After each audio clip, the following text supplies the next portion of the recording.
আমি রাধিকা। বাথরুমে স্নান করছিলাম।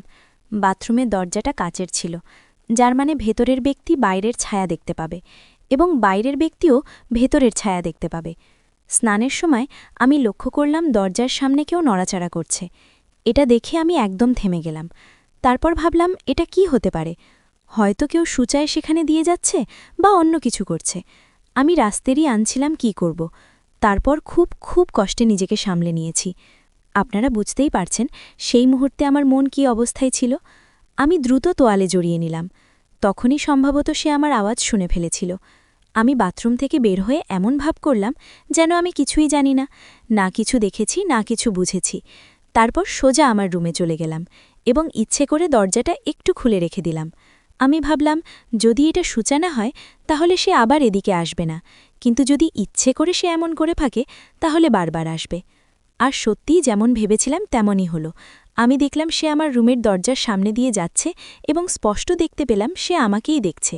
সেই মুহূর্তে আমি বুঝে উঠতে পারছিলাম না কি করব, কিন্তু তারপর নিজেকে বললাম, রাধিকা, যদি সে নিজে তোমার কাছে আসে তাহলে সে যা চায় তাকে তাই দিয়ে দাও। যাই হোক, ভাগ করে নিলে কিছু কমে যায় না। এই ভাবনা আসার সাথে সাথেই আমি নিজেকে সেই মুহূর্তের হাতে সঁপে দিলাম। আমি কাপড় বদলে একটি হালকা স্বচ্ছ নাইটি পরলাম। তারপর ড্রয়িং রুমে টিভি দেখতে গেলাম। সেও সেখানে বসেছিল। সে আমাকে দেখে বলল, দিদি, কিছু পান করতে আনব? আমি স্নেহে বললাম, না ভাই, তুমি থাকো, তুমি আরাম করো। আমি কিছু মিষ্টি আর 2 গ্লাস জুস নিয়ে আসছি, তারপর আমরা একসাথে খাব। ততক্ষণ তুমি একটা ভালো সিনেমা বেছে নাও। এটা বলে আমি চলে গেলাম। যখন আমি মিষ্টি আর জুস নিয়ে ফিরলাম তখন আমার ভাই একটা অ্যাকশন মুভি দেখছিল। আমি বললাম, এটা কি দেখছিস ভাই? এটা তো শুধু মারামারি। এটা বন্ধ কর, 2 মিনিট অপেক্ষা কর, আমি এক্ষুনি আসছি। আমি আমার রুমে গেলাম, একটা পেনড্রাইভ নিয়ে এসে বললাম, দেখ ভাই, আমার এই পেনড্রাইভে অনেক সিনেমা আছে, চলো এগুলো দেখি। বন্ধুরা, আমি আপনাদের বলছি, আমি রাধিকা আমার পেনড্রাইভের সিনেমাগুলোর প্রতি আসক্ত হয়ে পড়েছিলাম। আমার স্বামীর মৃত্যুর পর ঈশ্বর তার আত্মাকে শান্তি দিন, আমি ঠিক করেছিলাম এখন যে কেউ আমাকে বিয়ে করবে সে শুধু আমার টাকার জন্য করবে। তাই আমি সিদ্ধান্ত নিয়েছিলাম যে আমি একাই আমার জীবন কাটাবো এবং আবার বিয়ে করব না। তখন থেকেই আমি সেই সব শুরু করেছিলাম এবং সেই সিনেমাগুলো আমার কাছে রেখে দিয়েছিলাম। যখনই ইচ্ছে হতো আমি সেগুলো দেখতাম এবং খুশি থাকতাম। কিন্তু এখন যখন আমার ভাইয়ের ওপর বিশ্বাস জন্মালো তখন ভাবলাম সে অন্য কারোর চেয়ে ভালো। যাই হোক, আমি একবার আমার ভাইকে পরীক্ষা করে দেখতে পারি। এই গল্প শুরু হয়েছিল যখন আমি বিধবা হলাম। আমার স্বামীর পরিবার আমার সাথে থাকত না, কারণ আমি লাভ ম্যারেজ করেছিলাম এবং তারা আমাদের ভালোবাসা মেনে নেয়নি। আমার মা আমার ভালোবাসার পক্ষে ছিলেন, তাই তার সম্মতিতে আমি বিয়ে করেছিলাম। আমার স্বামী আমাকে পুনে নিয়ে এলেন, যেখানে আমরা সুখে থাকতে শুরু করলাম। কিন্তু আমাদের সংসার মাত্র 4 বছর স্থায়ী ছিল। এক রাত পার্টি থেকে ফেরার পথে আমাদের অ্যাক্সিডেন্ট হয়েছিল। আমি বেঁচে গেলাম, কিন্তু আমার স্বামী আমাকে ছেড়ে চলে গেলেন। তখন থেকে আমি তার স্মৃতির সাথে এই 2 রুমের বাসায় একা থাকছিলাম। যখন আমার স্বামীর মৃত্যুর খবর পেলেন তখন তিনি আমাকে সান্ত্বনা দিতে লাগলেন এবং বারবার বলতে লাগলেন যে তিনি আমার ভাই অর্জুনকে আমার সাথে থাকতে পাঠাবেন। তিনি বলতেন, রাধিকা, তুমি কতদিন একা থাকবে? লোকজন নানা কথা বলে। আমি বলতাম, মা, আমাকে একা থাকতে দাও, আমি খুশি আছি। কিন্তু মা বলতেন, না, বিয়ে করে ফেলো। আমি বলতাম, মা, একদম বিয়ে করব না। তখন মা বললেন, ঠিক আছে, তাহলে অর্জুন তোমার সাথে থাকবে। আমি বললাম, ঠিক আছে, ভাইকে পাঠিয়ে দাও, কিন্তু বিয়ের জন্য আবার চাপ দিও না। এরপর অর্জুন আমার সাথে থাকতে চলে এলো। আমি অর্জুনের জন্য আলাদা একটা রুম তৈরি করেছিলাম, যেখানে একটা কম্পিউটার রেখেছিলাম যাতে সে পড়াশোনা করতে পারে। আমি তাকে বললাম, অর্জুন, তুমি এখানে থাকো, কিন্তু তুমি যা কিছু দেখবে বা শুনবে তার কথা কখনো উল্লেখ করবে না। সে জিজ্ঞেস করল, দিদি, তোমার মানে কি? আমি বললাম, যেটা বললাম তুমি পড়াশোনা করো, বাকি বিষয়গুলো নিয়ে মাথা ঘামাবে না। সে আমার কথা বুঝতে পারেনি, কিন্তু আমি ভাবলাম এখন আমাকে সতর্ক থাকতে হবে। তবুও কিছু জিনিস লুকানো যায়নি এবং ধীরে ধীরে সে আমার সম্পর্কে জানতে শুরু করল। আর এখন বর্তমান সময়ে ফিরে আসি। যখন আমি জুস আর মিষ্টি রেখে পেনড্রাইভে সিনেমা শুরু করলাম তখন অর্জুন বিস্ময় প্রকট করল। আমি ইচ্ছে করেই এমন করেছিলাম। আমি জিজ্ঞেস করলাম, কি হয়েছে ভাই? এত সে কিছু বলেনি। দিদি, আমি জিজ্ঞেস করলাম, ফিল্মটা কেমন লাগছে? সে বলল, দিদি, এটা কি চলছে? এটা তো বিরক্তিকর ফিল্ম। আমি বললাম, লজ্জা পাচ্ছ? যাই হোক, আমি তোমাকে গতকাল দেখে ফেলেছি। সে চমকে গেল এবং বলল, দেখে ফেলেছ মানে? আমি বললাম, হ্যাঁ, আমি তোমাকে বাথরুমের দরজার ফাঁক থেকে উঁকি দিতে দেখেছি এবং কাচের দরজা দিয়ে তোমার ছায়াও দেখেছি। আমি তোমাকে আমার বেডরুমের সামনে দিয়ে যেতেও দেখেছি। সে বলল, হ্যাঁ, কিন্তু সেটা সংযোগে হয়েছিল দিদি। আমি বললাম, মিথ্যা বলো না, না হলে আমি রাগ করব। সত্য বলো। যদি সত্য বলো তাহলে আজকের রাত তোমার জীবনের সবচেয়ে স্মরণীয় রাত হবে। সে সাহস করে বলল, হ্যাঁ দিদি, আমি আপনাকে দেখেছি। আমি জিজ্ঞেস করলাম, তুমি এমন কেন করলে? সে বলল, দিদি, আমি গতরাতে আপনাকে দেখেছি এবং শুনেছি যখন আপনি আপনার রুমে ছিলেন।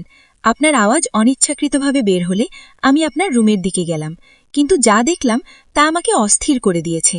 আমি জিজ্ঞেস করলাম, কি দেখলে? সে বলল, বস, এতটুকুই দিদি। আমি বললাম, ঠিক আছে, এখন বলো তুমি কি চাও। সে বলল, কি মানে দিদি? আমি বললাম, ফিল্মে যা হচ্ছে তা তো দেখছই না। সে বলল, হ্যাঁ, এটা তো পাগল করে দেবে। আমি বললাম, কেন পাগল করে দেবে? সে বলল, দিদি, আমি যুবক, এমন জিনিস দেখলে কি হবে? আমি বললাম, কিছুই না এবং অনেক কিছু।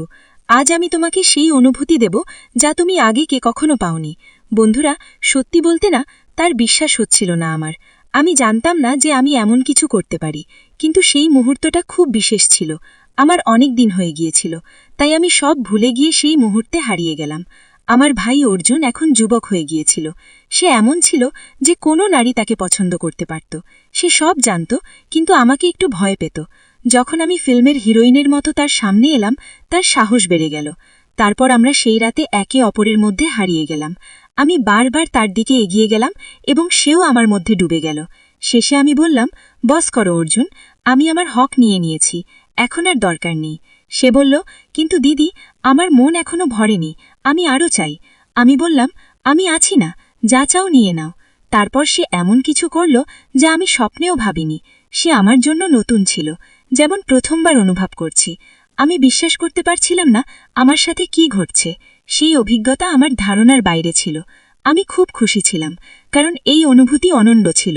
সেই দিন থেকে আমাদের সম্পর্ক বদলে গেল। আমার ভাই আমাকে প্রতিদিন প্রচুর ভালোবাসা দিতে শুরু করল। আমরা এটি কয়েক মাস ধরে করলাম, কিন্তু তারপর একটি খবর আমাকে হতবাক করে দিল। আমি জানতে পারলাম যে আমি গুরুতরভাবে অসুস্থ এবং আমার ক্যান্সার হয়েছে। এখন আমি বুঝতে পারছি না কি করব। এটা কি আমার কর্মের শাস্তি? দিদি, আমি আপনাদের সাথে আমার গল্প শেয়ার করছি যাতে আপনারা আমাকে পরামর্শ দেন। আমি জানি আপনারা বলবেন যে এটা আমার কর্মের ফল, কিন্তু আমি চাই আপনারা আমার অনুভূতি বুঝুন। আমার জায়গায় নিজেকে রেখে দেখুন এবং তারপর পরামর্শ দিন। আমি আপনার পরামর্শের অপেক্ষায় থাকব এবং সেগুলো মনোযোগ দিয়ে পড়ব। তো বন্ধুরা, এটা ছিল আমার গল্প। আপনাদের কেমন লাগলো কমেন্ট করে অবশ্যই জানাবেন। যদি পছন্দ হয় তবে লাইক করুন এবং বন্ধুদের সাথে শেয়ার করুন। এমন গল্পের জন্য আমাদের চ্যানেল সাবস্ক্রাইব করুন এবং বেল আইকন টিপে তার সাথে ছুটিতে শহরে নিয়ে গিয়েছিলাম। আমি হোস্টেলে থেকে পড়াশোনা করতাম, তাই আমার মায়ের সাথে খুব কম সময় কাটিয়েছিলাম। ছুটিতে আমরা একে অপরের খুব কাছাকাছি চলে এসেছিলাম। এরপর যা ঘটেছিল তা পরের গল্পে দেখুন। হ্যালো বন্ধুরা, আজকের আমাদের এই গল্পে আপনাকে স্বাগত।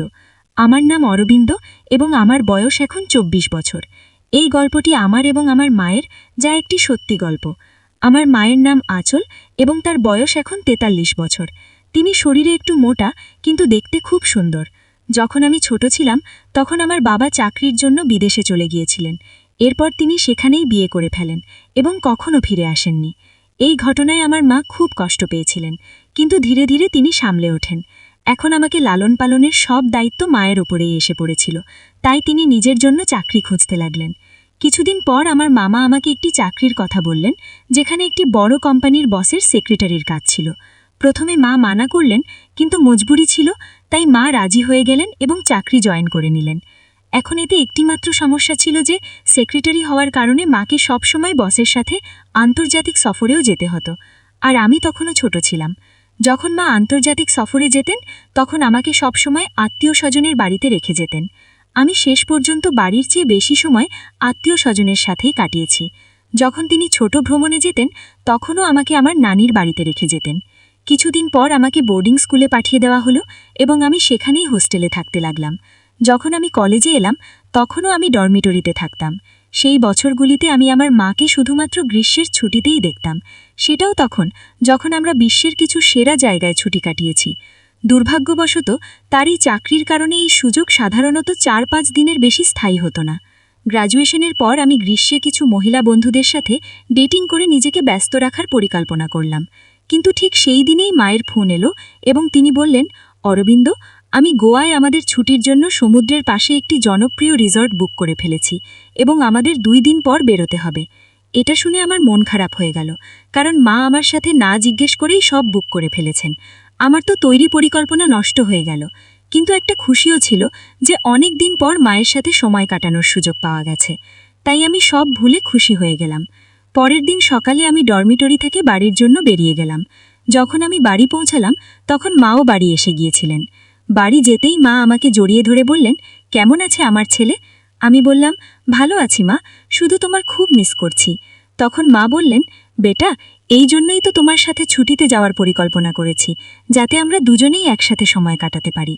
এরপর আমরা দুজনেই খাবার খেলাম এবং মা বললেন, অরবিন্দ, তোমার প্যাকিং